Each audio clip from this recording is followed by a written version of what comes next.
On va parler des impardonnables donc. Est-ce que qu'est-ce qui s'est passé? Comment vous êtes arrivé Téchiné par la voix Téchiné, par la voix. Alors, Impardonnable, le film d'André Téchiné. Donc, j'ai connu André un peu. Enfin, je l'avais croisé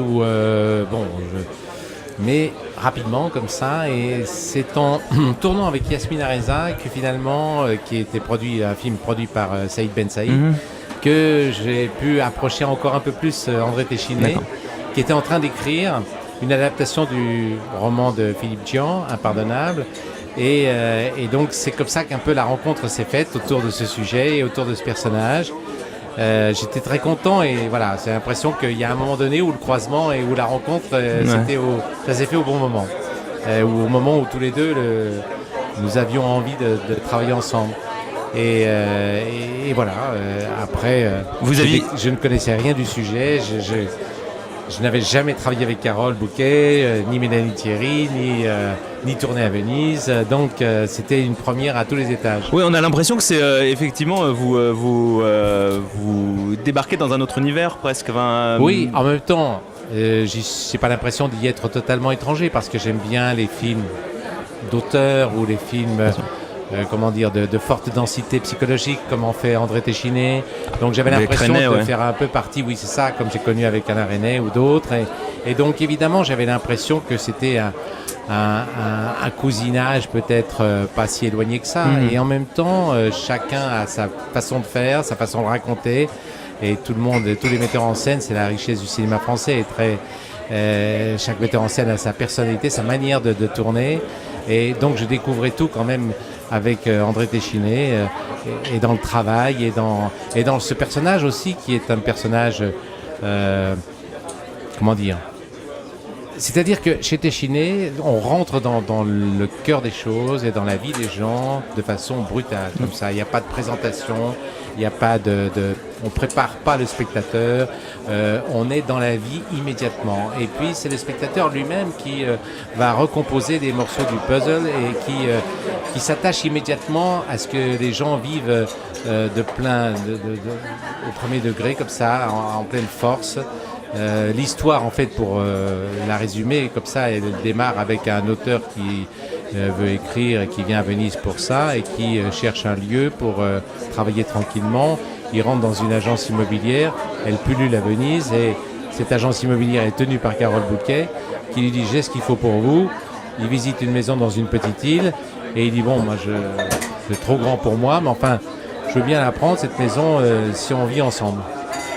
Voilà, j'aime bien ces personnages qui, au présent, comme ça, vivent leur vie et lancent un peu les dés, comme ça, commencent peut-être par la fin d'une relation, mais comme il y a quelque chose de fort, un peu, et d'une force dans chacun des personnages, chez cet homme et cette femme, on comprend qu'ils puissent immédiatement se rencontrer et avoir un coup de foudre, même si, après, le film va le montrer, chacun est pris dans ses contradictions, dans sa vie propre.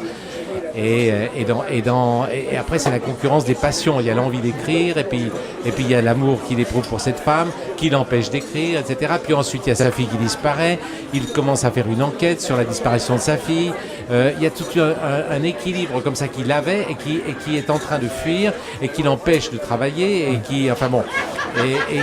et chacun est dans sa vie comme ça au cœur des choses et c'est cette espèce de télescopage des vies qui fait que, parce qu'il y a aussi l'amitié, il y a aussi un autre garçon qui navigue aussi, qui est le fils d'une amie de Carole Bouquet et que je vais rencontrer et avec lequel je vais pouvoir avoir une relation un peu de père à fils. Enfin, il y a plein de relations comme ça que l'on connaît bien pour les vivre soi-même et peu importe que on soit agent immobilier ou écrivain, il y a des tas de relations de vie que Téchiné décrit, mais vraiment immédiatement, sans précaution. Il y a un côté brusque, presque violent, dans l'attitude abrasif des gens. Chez Téchiné, qu'on n'est pas habitué à voir dans les films où vous jouez, où tout est plus doux, il y a un côté velours d'abord dans votre jeu d'acteur même, mais en plus je trouve dans les univers où vous évoluez. En général, c'est vrai, mais il peut y avoir un Staline qui ne traîne par là et qui sera un peu plus surprenant ou différent.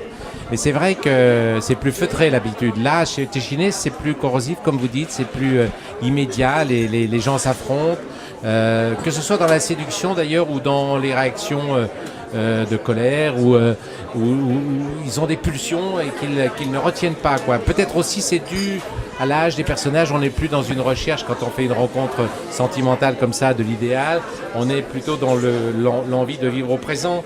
Donc du coup, il n'y a plus de précaution dans leur manière de vivre ou de s'aborder. Et puis chacun a sa vie, a son passé qu'il traîne avec lui.